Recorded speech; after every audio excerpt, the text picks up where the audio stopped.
Hello people, welcome back into this channel, and in this video I would like to show you the way how to archive your photo from your Instagram account with iOS or iPhone.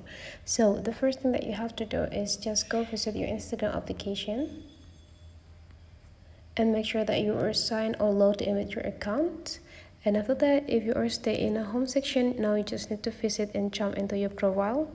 And now you just need to find which photo that you want to archive. So let's say I only have one and only photo here, and I just need to go click it. To archive this picture, you just need to go click these three small dots over this content, and now you will see the top rows. There will be an archive button, so you just need to go click it. And those photos will be hidden, and there will be no photos on your profile anymore.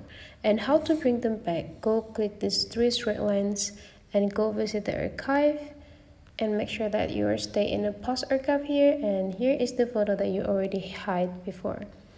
So to bring them back, go click these three small dots and go show on profile, and this photo will be shown on your profile again.